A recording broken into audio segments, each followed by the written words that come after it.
Hello दोस्तों, आज हम लोग क्लास 10th का ऑब्जेक्टिव क्वेश्चन को बनाने जा रहे हैं। लेकिन दोस्तों आप लोग ध्यान दीजिएगा कि ये 26 नंबर से स्टार्ट है, जो कि इससे पहले 1 से लेके 25 तक यानी 1 से लेके 25 तक पार्ट 1 में हम लोग बना लिए हैं। यानी कि अब ये सेकंड चल रहा है पार्ट। यदि आप पार्ट 1 नहीं देखे हैं तो डिस्क्रिप्शन बॉक्स में लिंक डाल दिया गया है, वहाँ से आप लोग जाकर देख सकते हैं। तो चलिए दोस्तों क्वेश्चन की ओर चलते हैं बिना देरी किए हुए। बोल रहा है दोस्तों कि दो संख्याओं का गुणनफल 8670 है और उसका मस 17 है तो उसका लस होगा। दोस्तों यदि इस प्रकार से क्वेश्चन दिया रहेगा, यदि उसमें पूछेगा कि लस ज्ञात कीजिए और मस दिया हुआ रहेगा या मस ज्ञात कीजिए लस दिया रहेगा, तो इसमें कुछ नहीं करना है दोस्तों। आप लोग इसको कटा लीजिए, यानी 17 से इसको कटाइए, इसको कटा लीजिए 17 से। आप लोग डायरेक्ट क्वेश्चन से भी कटा सकते हैं, आपके लिए यहाँ पर बता देते हैं। इसको 17 से कटा लीजिए तो कितना हो जाएगा 17 से 17 पचे 85, 85 और ये एक बार में, यानी कितना हो गया दोस्तों 510 हो गया। तो ऑप्शन डी नंबर में दिया हुआ है 510, यानी कि हम लोग का हो जाएगा आंसर हो जाएगा। तो दोस्तों कुछ नहीं करना है, आप लोग आसानी से इसी तरह से बना सकते हैं। फिर बोल रहा है दोस्तों 6, 8 और 22 का लस और मस का अनुपात होगा। तो दोस्तों आप लोगों को केवल एक बात ध्यान देना है, ध्यान से देखिएगा। सबसे पहले क्या लिखा है, लस लिखा है, उसके बाद मस लिखा है। आप लोग ये गलती कर देते हैं, कितना बच्चा बोलता है कि सर गलती हो जाता है, तो गलती होगा ही, इसीलिए आप लोग ध्यान से देखिएगा। यहाँ पर आप लोग मस मत सबसे पहले कर लीजिएगा, क्योंकि ऑप्शन में दिया रहता है मस पहले दे देगा उसके बाद लस देगा, अब पूछेगा लस का, तो इसीलिए आप लोग इस पर ध्यान दीजिएगा। तो ये आपको क्या हो जाएगा 6, 8 और क्या है 22। इसका दोस्तों सबसे पहले हम लोग एलसीएम निकाल लेते हैं, 3, 4, 11।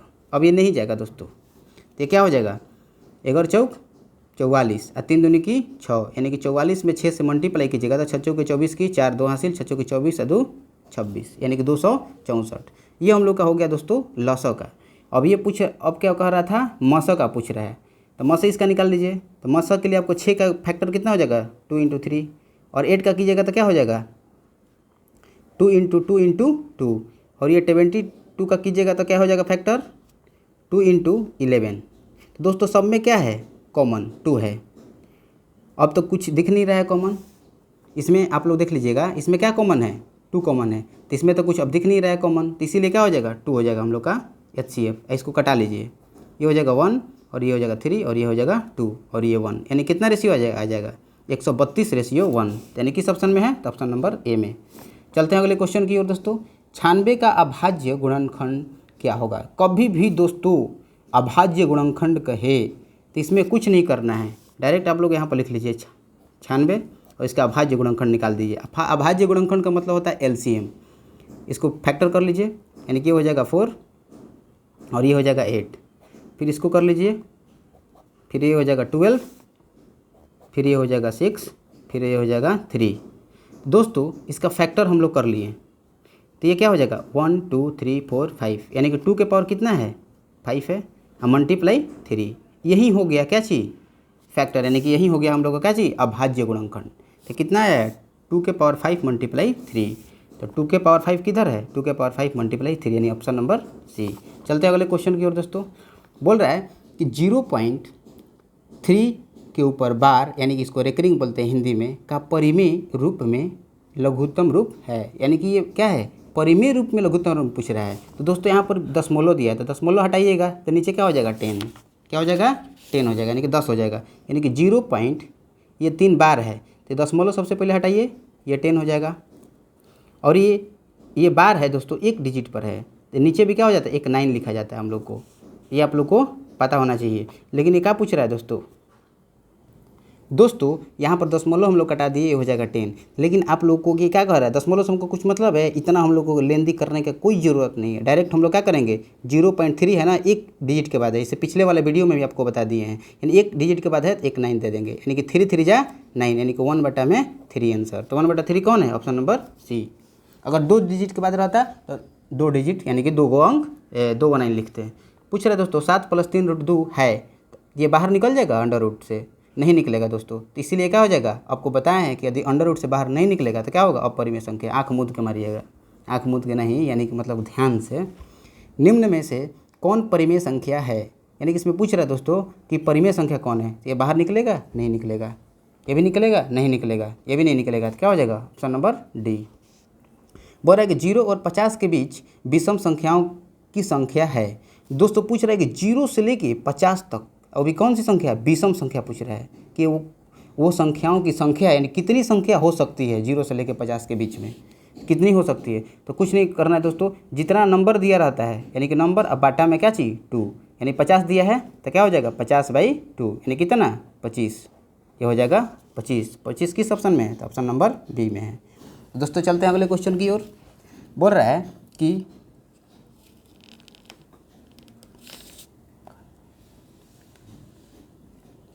अब आइए दोस्तों, ये हो जाएगा 5, 15 और 20 के लसों और मसों का अनुपात है।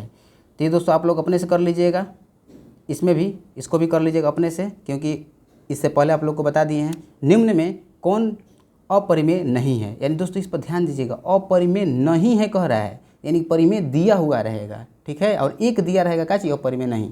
तो देखिए इसमें ये तो आपको क्या है, ये अपरिमेय है, ये भी अपरिमेय है, ये भी अपरिमेय है, क्योंकि अंडर रूट से बाहर तीनों नहीं निकल सकता है। और ये किसका है, ये किसका स्क्वायर है, ये बाहर निकल जाएगा आपका, तो ये 11 का स्क्वायर है, तो इसीलिए ऑप्शन नंबर डी।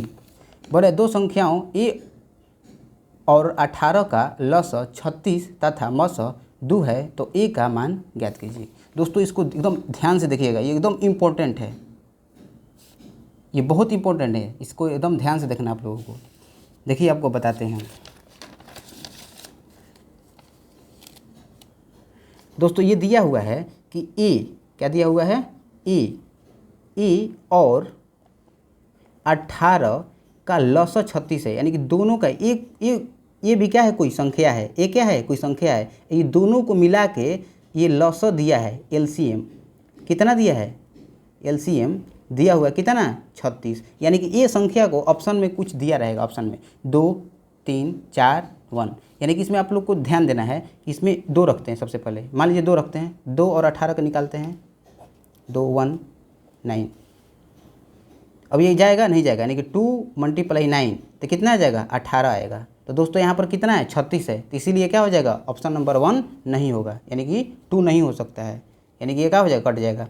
अब चलते हैं 3 रख के देखते हैं, मान लीजिए 3 रखिए और ये 18 रखिए, क्योंकि दोनों दिया हुआ है, 1 यानी 3 छक 18, फिर ये क्या हो जाएगा 36 18, इससे भी कर रहे हैं तो क्या आ रहा है 18 आ रहा है, इससे भी दोस्तों कर रहे हैं, दोनों का तो निकाल रहे हैं तो कितना आ रहा है 18 आ रहा है, यानी इससे भी 18 आ रहा है, इससे भी 18 है, यानी कि 2 भी नहीं हो सकता है और 3 भी नहीं हो सकता है, यानी कि 2 भी कट गया और 3 भी कट गया। अब 4 रख के देखते हैं, अब मान लीजिए 4 रखिए, 4 और ये 18, 2 से तो ये क्या हो जाएगा 2 और ये हो जाएगा 9, यानी कि 9 दूनी 18, 18 दूनी की 36, यानी कि इसका हम लोग का LCM कितना आ गया दोस्तों, ये LCM आ गया हम लोग का 36। तो ये जो 36 आया है वही ना ये 36 है, यानी कि हम लोग का जो 4 है वो क्या है, फॉलो कर रहा है, यानी कि वो पालन कर रहा है, तो इसीलिए ऑप्शन क्या हो जाएगा 4।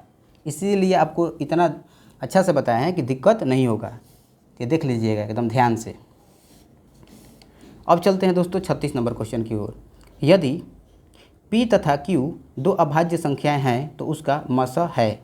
दोस्तों इसमें यदि P तथा Q 2 अभाज्य संख्या है, कितना दोस्तों है, 2 अभाज्य संख्या है, मान लीजिए 2 और क्या है 5, 2 और 5, ये 2 और 5 क्या है, अभाज्य संख्या है, तो उसका मस क्या होगा, तो दोनों का मस क्या होगा, यानी कि दोनों में 2 × 1 और 5 को भी क्या लिख सकते हैं 5 × 1, तो दोनों में क्या है 1 1 है, तो यही क्या हो जाता है मस हो जाता है, यानी कि मस बराबर क्या लिखेंगे आप लोग 1 लिखेंगे, तो यही हो जाएगा हम लोग का आंसर, यानी कि एक कौन ऑप्शन में दिया है, यानी कि डी नंबर में। दोस्तों सबसे छोटी अभाज्य और सबसे छोटी भाज्य संख्या का गुणनफल है। तो दोस्तों इसमें दोस्तों सबसे छोटी अभाज्य और सबसे छोटी भाज्य संख्या का गुणनफल, तो सबसे क्या चीज़ छोटी अभाज्य, तो क्या होता है 2, लिख लेते हैं 2, और फिर दोस्तों क्या होता है, फिर बोल रहा है कि सबसे छोटी भाज्य यानी कि कितना 4, ये आप लोग याद रखिएगा, क्योंकि आपको पिछला वाला डिफिनेशन में बताए भी हैं, नहीं देखे हैं तो जाकर देख लीजिए, डिस्क्रिप्शन बॉक्स में लिंक दे दिया गया है, तो दोनों का क्या पूछ रहा है दोस्तों, गुणनफल पूछ रहा है, तो मल्टीप्लाई कर लीजिए, तो कितना आ जाएगा आप लोग का, ये 8 आ जाएगा। तो हम लोग का आंसर हो जाएगा 8 किस ऑप्शन में है, ऑप्शन नंबर सी में है। दोस्तों निम्न में कौन सी अभाज्य संख्या है, तो दोस्तों आपको पता है यानी कि जो स्वयं से कटे, यानी एक और अपने आप से कटे, तो ये 29, 5 से ये कट जाएगा, ये भी कट जाएगा, ये भी कट जाएगा, यानी कि क्या चाहिए, ऑप्शन नंबर ए सही है। अगले क्वेश्चन की ओर चलते हैं दोस्तों, यानी कि 3.27 के ऊपर क्या है, बार है। दोस्तों यदि वो अंडर रूट में रहे और बाहर नहीं निकल पाए, मान लीजिए कोई नंबर है वो बाहर नहीं निकल पाए, तो वो भी क्या होगा, वो भी एक अपरिमेय संख्या होगा, या कोई संख्या के पास क्या होगा, अपरिमेय संख्या हो जाएगा। यदि कोई संख्या है, मान लीजिए 3.2 के ऊपर बार दिया हुआ है, तो यदि वो बार दिया रहेगा, इसको हिंदी में रिकरिंग बोलते हैं, ये भी क्या होगा, अपरिमेय हो जाएगा। ये आप लोग ध्यान दीजिएगा। तो इसमें क्या है, बार है, इसीलिए क्या हो जाएगा, एक क्या है, अपरिमेय संख्या है, यानी कि ऑप्शन नंबर डी हो जाएगा दोस्तों। एक परिमेय संख्या 3.27 नहीं दोस्तों, ये क्या होगा, बी होगा, ऑप्शन नंबर क्या होगा, बी होगा। इसको काट लीजिएगा, एक परिमेय संख्या है, क्योंकि इसको मतलब कि ये क्या हो जाएगा, p/q के रूप में हो जाएगा ना, इसको कटाएंगे तो क्या हो जाएगा, p/q के रूप में। तो आते हैं 40 नंबर क्वेश्चन की ओर। बोल रहा है किसी पूर्णांक m के लिए सम संख्या का रूप है। दोस्तों इसमें पूछ रहा है कि m के लिए, क्या कह रहा है, m के लिए वो भी क्या चीज़, सम संख्या के रूप होना चाहिए। तो सम संख्या के लिए रूप रहने के लिए क्या चीज़, अब a ले लीजिए, a में क्या है, m+2 है, तो m+2 यहाँ पर m के स्थान पर रखिए वैल्यू, सम संख्या रखिए 2, तो 2 + 2 = 4, यानी कि ये सम संख्या आ गया हम लोग का। तो यहाँ तक तो फॉलो हो गया। अगर मान लीजिए इवन रख रहे हैं, यानी एक रख रहे हैं विषम संख्या, तो क्या हो जाएगा, 3 हो जाएगा। तो 3 मेरा क्या है, विषम संख्या है, यानी कि पालन कर रहा है, नहीं पालन कर रहा है, तो इसीलिए क्या हो जाएगा, ये नंबर नहीं होगा। सी में देखते हैं 2m रखते हैं, यानी मान लीजिए 2m, m का स्थान पर रखिए, पहले 1 रखते हैं फिर 2 रखेंगे, तो पहले 1 रखिए, 2 × 1 = 2, यानी क्या हो गया, सम संख्या आ गया। और फिर मान लीजिए कि आप रखिए 2 × 2 = 4 आ गया, यानी ये भी क्या है, सम संख्या है, यानी कि 2 भी सम संख्या है और 4 भी सम संख्या है, यानी कि हम लोग का चीज़ फॉलो कर रहे हैं, यानी कि पालन कर रहा है, तो इसीलिए क्या हो जाएगा, ऑप्शन नंबर सी। आप लोग ध्यान से देखिएगा। फिर बोल रहा है कि निम्न में से कौन सा अपरिमेय नहीं है, यानी कि परिमेय जो होगा, ये भी अपरिमेय है, ये भी अपरिमेय है, ये भी अपरिमेय है, यानी क्या हो जाएगा, परिमेय हो जाएगा। तो परिमेय कौन है इसमें से, तो ऑप्शन नंबर ए, यानी कि ये बाहर निकल जाएगा, क्या हो जाएगा, 8/9। निम्नलिखित में किसका दशमलव प्रसार शांत है। तो दोस्तों आपको पिछला वीडियो में भी बता चुके हैं कि शांत और अशांत। तो शांत मतलब होता है यानी कि वो आसानी से क्या हो जाए, वो कट जाए, यानी कि वो निकल जाए। जैसे देख लीजिए ए नंबर को देख लेते हैं, क्या है, 3/8 है, यानी कि 8 से किस में डिवाइड करना है, 3 में, तो ये हो जाएगा 0 पॉइंट यहाँ पर कर लीजिए, तो 18 के 24 और ये हो जाएगा 6, फिर यहाँ पर 0, यानी कि 8 × 7 = 56, यानी कि फिर क्या हो जाएगा हम लोग का 4, फिर 0, यानी कि 8 × 5 = 40, यानी कि इतना बार में कितना, तो 0.375 इतना बार में ये क्या हो जा रहा है, ये कट जा रहा है, तो इसीलिए क्या हो जाएगा, ये हो जाएगा हम लोग का शांत। तो इसलिए ऑप्शन में क्या हो जाएगा, शांत यही होगा। ऑप्शन में पूछ रहा था कौन शांत है, यानी कि तीनों को कीजिएगा ना तो ये पूरी तरह से नहीं कटेगा, ठीक है। तो इसीलिए क्या हो जाएगा, ये ऑप्शन नंबर ए। आ जाते हैं दोस्तों अगले क्वेश्चन में।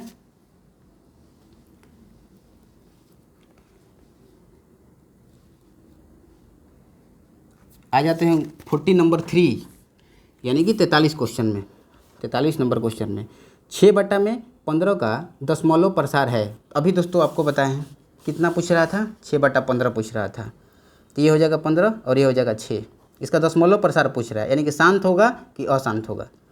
तो इसमें आ जाते हैं हम लोग दोस्तों, तो ये हो जाएगा 0 पॉइंट, ये हो जाएगा 15 × 4 = 60, यानी कि ये क्या है दोस्तों, ये शांत है, यानी क्या हो जाएगा, ऑप्शन नंबर ए। आ जाते हैं अगला क्वेश्चन में, बोल रहा है 4 - √3 है, तो दोस्तों ये बाहर नहीं निकल पाएगा, तो डायरेक्ट क्या हो जाएगा, ये अपरिमेय संख्या हो जाएगा। निम्नलिखित में कौन अपरिमेय संख्या है, यानी पूछ रहा है कि अपरिमेय है, तो अपरिमेय कौन है दोस्तों, तो 36/64, ये भी निकल जाएगा, परिमेय है, ये भी परिमेय है और ये भी परिमेय है, लेकिन अपरिमेय कौन है, ये बाहर नहीं निकलेगा, यानी ऑप्शन नंबर सी। दोस्तों ये माइनस से आप लोग घबराइएगा नहीं, क्योंकि वो परिमेय और अपरिमेय दोनों में ही हम लोग माइनस दे सकते हैं, तो इसीलिए माइनस से हमको कोई लेना देना नहीं है। चलते हैं अगले क्वेश्चन में दोस्तों, निम्नलिखित में कौन सी अभाज्य संख्या है। तो दोस्तों जो सम अपने आप से कटे और एक से कटे उसको क्या कहते हैं, अभाज्य संख्या कहते हैं। ये क्या हो जाएगा, 6 कट जाएगा, ये भी कट जाएगा, ये भी कट जाएगा, यानी क्या हो जाएगा ऑप्शन नंबर डी।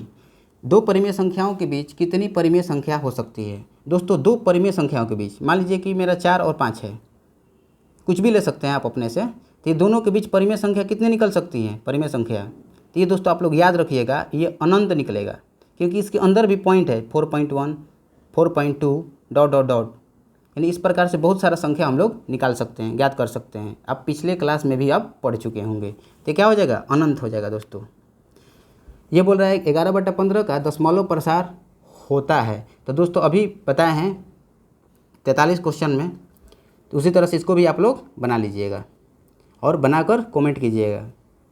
फिर दोस्तों चलते हैं अगले क्वेश्चन में। निम्नलिखित में कौन अपरिमेय संख्या है? तो दोस्तों इसमें अपरिमेय संख्या पूछ रहा है, यानी ये भी परिमेय है, ये भी परिमेय है और ये भी परिमेय है, यानी क्या हो जाएगा, सी नंबर हो जाएगा दोस्तों, यानी कि सी नंबर। यानी अगले क्वेश्चन की ओर चलते हैं दोस्तों, यानी कि √2 है दोस्तों, क्या है √2, परिमेय है या अपरिमेय है या प्रकृत है या इनमें से कोई नहीं है? ये आपको ऑप्शन में दिया हुआ है। तो ये आपको √2 यानी कि बाहर निकल जाएगा, नहीं निकलेगा, इसलिए क्या हो जाएगा, अपरिमेय हो जाएगा, यानी ऑप्शन नंबर बी। दोस्तों अगले क्वेश्चन की ओर चलते हैं। 2 या 2 से अधिक अभाज्य संख्याओं का मस क्या होगा?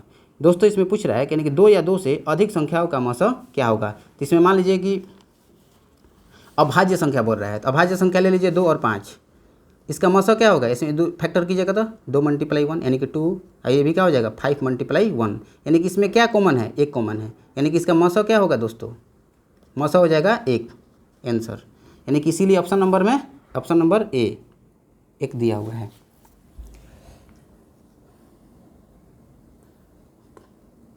चलिए दोस्तों चलते हैं, ये वाला दोस्तों होगा, ए नंबर होगा, ये दूसरा क्वेश्चन है, ये 51 नंबर का ए होगा 1, क्योंकि 2 अभाज्य संख्या लेना था ना, तो इसको ना लिए हैं। अब चलते हैं अगले क्वेश्चन की ओर दोस्तों। निम्नलिखित में कौन परिमेय संख्या है? तो दोस्तों इसमें पूछ रहा है परिमेय संख्या है, यानी ये भी अपरिमेय है, ये भी अपरिमेय है और ये भी अपरिमेय है। इसको रूट से रूट काट देंगे तो क्या बचेगा, 2 बचेगा, यानी क्या हो जाएगा, ये क्या हो जाएगा, परिमेय संख्या हो जाएगा। 2 क्रमिक सम संख्याओं का HCF होगा दोस्तों। इसमें पूछ रहा है कि 2 क्रमिक सम संख्याओं का पूछ रहा है, तो 2 सम संख्या ले लीजिए, 2 सम संख्या ले लीजिए, ले लेते हैं 2 सम संख्या, यानी कि 2 और 4, इसका HCF पूछ रहा है, तो 2 × 1 और ये 2 × 2, तो दोनों में क्या है, 2 शामिल है, यानी कि HCF क्या हो जाएगा, मस यानी कि 2 आंसर, इसीलिए क्या हो जाएगा इसका, ये 2 नंबर हो जाएगा दोस्तों, यानी कि बी। अगले क्वेश्चन में चलते हैं दोस्तों, इसको थोड़ा ऊपर कर लेते हैं। बोल रहा है किसी धनात्मक पूर्णांक ए तथा बी के लिए ए बी का मस गुणे ए बी का लस निम्न में से किसके बराबर है? दोस्तों इसको ध्यान से पढ़िएगा। कितना लोग ये एग्जामिनर क्या करता है दोस्तों कि आपको लैंग्वेज ऐसा दे देगा कि वो समझ में नहीं आएगा, इसीलिए आपको उसको ध्यान से पढ़िएगा ना तो समझ में आ जाएगा। तो ये बोल रहा है किसी धनात्मक पूर्णांक ए तथा बी के लिए ए बी का मस गुणे ए बी का लस। तो आपको बताया है मस गुणे लस बराबर क्या होता है, संख्या, यानी बोल रहा है कि निम्न में से किसके बराबर है, यानी कि लस गुणे मस किसके बराबर है। तो दोस्तों आपको पता होना चाहिए किसके बराबर होना चाहिए, तो ए मल्टीप्लाई के बराबर होना चाहिए, यानी कि ए गुणे बी के बराबर होना चाहिए। तो इसीलिए क्या हो जाएगा ऑप्शन नंबर सी। बोल रहा है कि यूक्लिड विभाजन एल्गोरिथम 2 धनात्मक पूर्णांकों के निम्न में किसे परिकलित करने का तकनीक है। तो दोस्तों यूक्लिड डिवीजन यानी कि आपको फर्स्ट चैप्टर पढ़ाए हैं यूक्लिड विभाजन, यानी इसको नाम पूरा भी नाम अगर बोलें तो बोला जाता है यूक्लिड विभाजन एल्गोरिथम। आपको ये पता होना चाहिए। तो ये कौन हो जाएगा, ये मसों पर आधारित होते हैं, किस पर होते हैं, मसों पर आधारित होते हैं, यानी ऑप्शन नंबर क्या हो जाएगा, बी हो जाएगा, मसों पर आधारित। फिर अगले क्वेश्चन में चलते हैं दोस्तों। ये 54 यानी कि लास्ट क्वेश्चन, पाई है, तो पाई एक क्या है, पाई एक दोस्तों अपरिमेय संख्या है, आप इसको याद रखिएगा। तो दोस्तों यदि आपको वीडियो ये अच्छा लगे तो इसको लाइक शेयर और सब्सक्राइब करना ना भूलें दोस्तों। तो मिलते हैं अगले वीडियो में।